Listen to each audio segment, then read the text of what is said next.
In our most desperate moments, it takes strong faith to keep hope alive. We begin in a remote jungle area of south-central Mexico.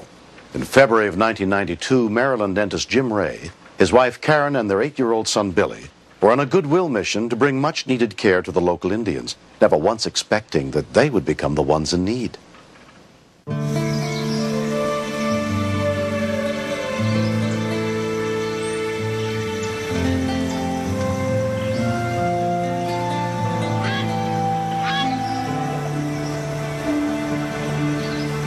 I go on mission trips. I feel a calling to do that, to take some time off and to try to help other people.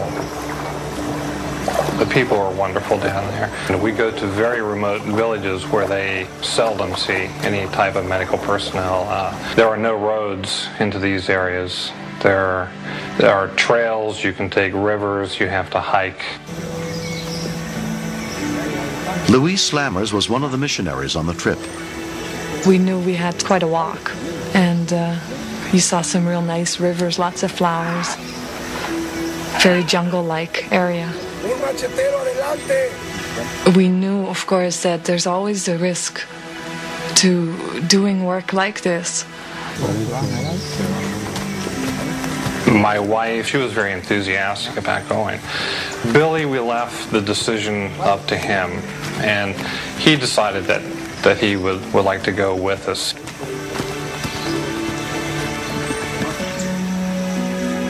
When we left the village, it was sort of like a long dirt road, no jungle on either side. The trail was about like 2 iguanas wide. Ruth Brooks was the group's dental technician. The first couple of hours we were walking, I was like, they can't do much more of this. It was really hot. And the Indians, they'd pass us, they'd just run by.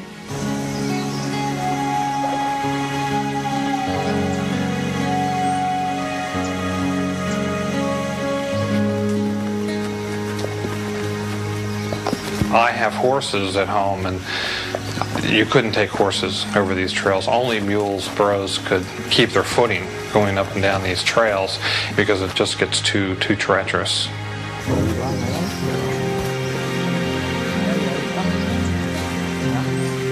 We came to a big grassy area where there were 4 paths coming together like an intersection.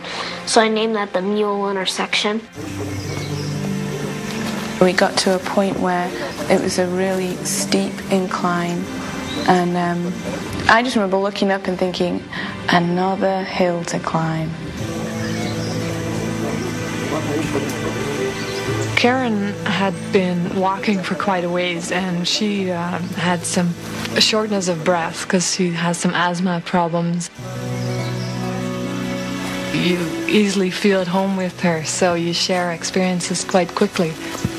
And we also had built a friendship, actually, which was unforgettable.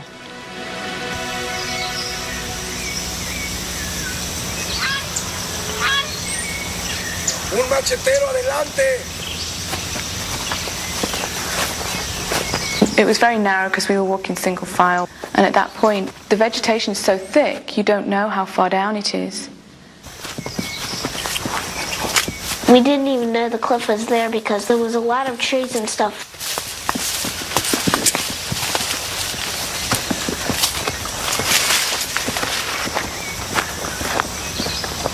We went up maybe a couple hundred yards, something like that, and Karen was behind us riding the mule.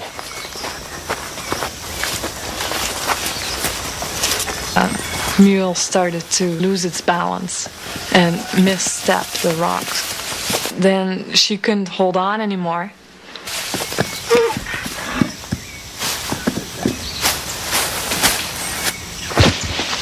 She fell quite deep, which we didn't realize right away. She's down far. I just kept thinking, this can't have happened. Oh my God! Stop!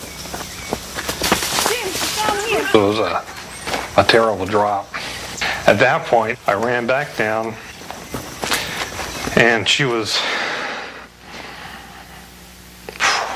down off the cliff, and I thought she was dead. when we continue. We're going to get help, but we will be taking her back to a village that took us a rough day to get into. There are no doctors, there are no clinics. What do we do there?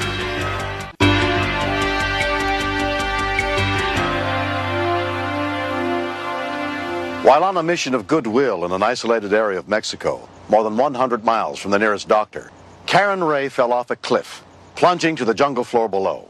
Her husband Jim ran down to try to help her. Ve por ayuda, trae un doctor y unas gentes que ayuden. Alguien de rescate. I saw her move, and I knew she wasn't dead. La maleta después. She's alive. And I could see that there was blood all over her head and on the jungle floor. I was just thinking it had taken us 2 days to get there, and how are we going to get her out of here? I saw that my mom was really badly hurt. At that point, I began to get really scared. Okay. Porque está en shock, está fría. I took the antibiotics and I dumped them in the water, and I poured it in the wound to try to clean it as best we could. And I just held her head for a period of time. But she kept asking if we could go home.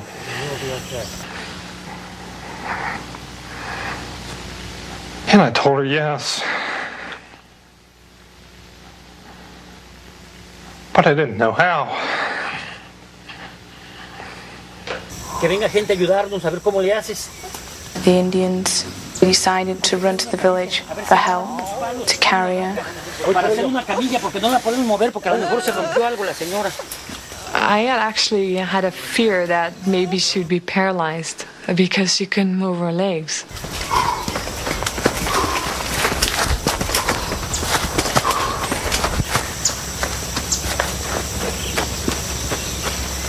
The girls are going to go back, Ruth and Louise. I want you to go back with them, okay? Billy didn't want to go back early, but the Indians move so fast. When they get here with help, they're probably going to move very fast and leave us behind. You're back there, Bill. We know you're going to be all right. I went back with 2 Indians, and one of the Indians ran ahead.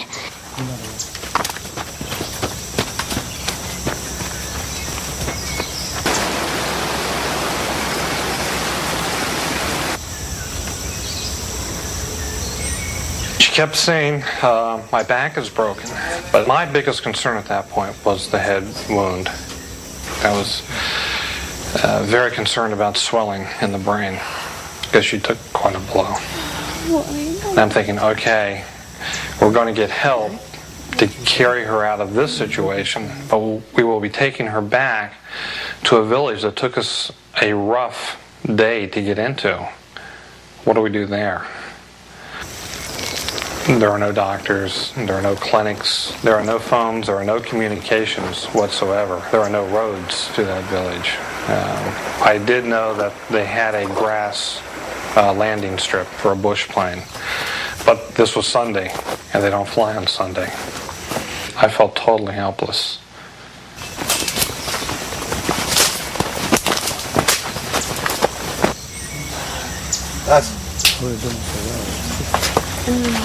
Hey.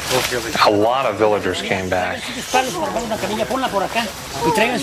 They cut down balsa trees, and they didn't have ropes, so they used vines to make a stretcher. Martín, el que había que cortar. Hay que amarrar aquí, rápido.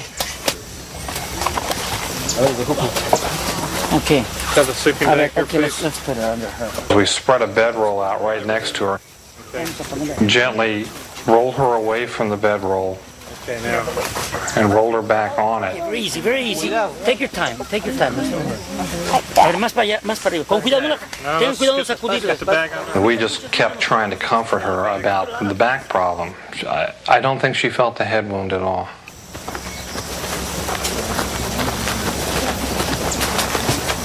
Even though they were carrying her, they were still moving very fast. And I was trying to keep up, and I couldn't. And they were getting further and further away from me.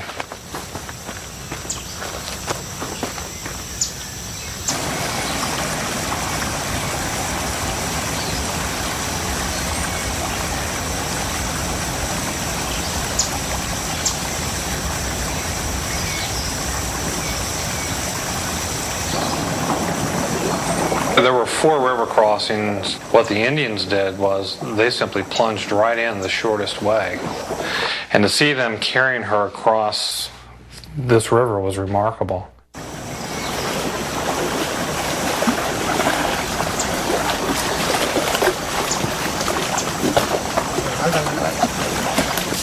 At one point, they stopped to tighten the hammock and the stretcher because it was really bowing.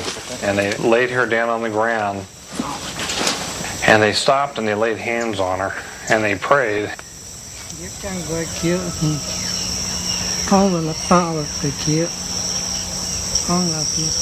It was the only time that I heard her stop groaning.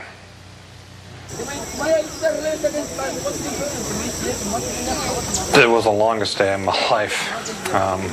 Constantly trying to figure out what we can do, praying about it, hoping for a miracle. It was not a custom for that plane to be there. It happened to be flying in the area, and they called it down, which was a real blessing for us. It was an incredible miracle that the plane was there.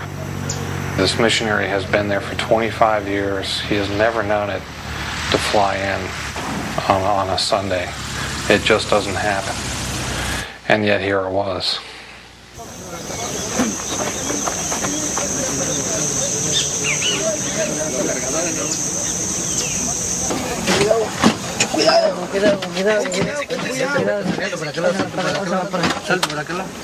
There was like villagers just lined up all around the side, like standing in the shade. They were just, some of them were just crying. The kids were really excited because when the plane left, then they all started running in the wind because they don't have wind there. Less than 5 hours after Karen's fall, she was on her way to Tuxtepec, the nearest town with a doctor, more than 100 miles away. Once there, she was taken to Dr. Paulino Garcia's clinic.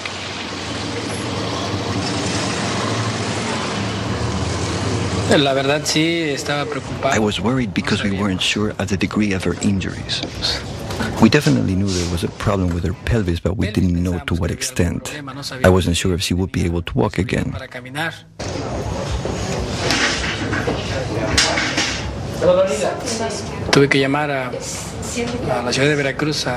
I had to call my colleague in Veracruz, a neurosurgeon. I explained what had happened, and he told me precisely what I needed to do to avoid a cerebral edema. So we administered steroids to arrest any possible swelling of the brain. It was very important for us to monitor her condition over the first 72 hours. We saw that she was improving very well, and that encouraged us and her family.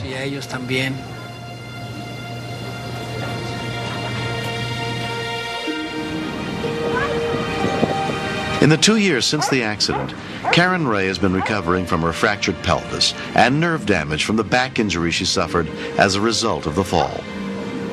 It's a slow recuperation and probably won't be 100% again, but you know, I'm just so fortunate to have had the care that I had. Hey Rust, come here buddy. The missionary said that this is an opportunity for these Indians to turn around and give help back. And they really did. They turned out, they did everything they could. It has confirmed our faith in people. It has strengthened our faith in God. Dr. Garcia is just an incredible gentleman. He was just such a kind man.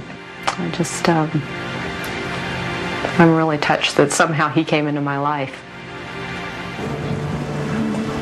What was really amazing, he didn't charge us anything, except for maybe a couple of antibiotics. Was like, in American money, would probably be about $1 for like 5 days in clinic.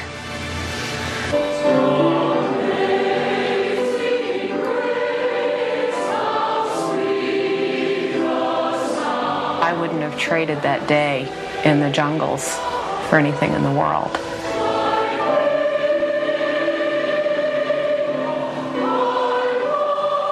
It's a very humbling experience to think you're going to go help people, and it gets totally turned around, and you are the recipient of all the help. That's very humbling. Jim plans to return to the remote jungle villages of Mexico to return the kindness of the Chinanteco Indians and continue his mission of goodwill. I'm looking forward to seeing them again because they really pour it all out from the heart. And I know that if physically she is able to, Karen would like to do it again.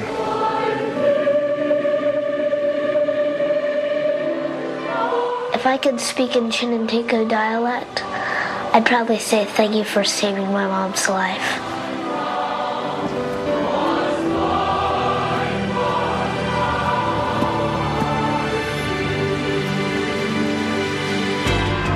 Next.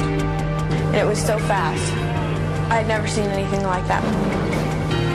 I just knew that someone was hurt. There had to be someone hurt.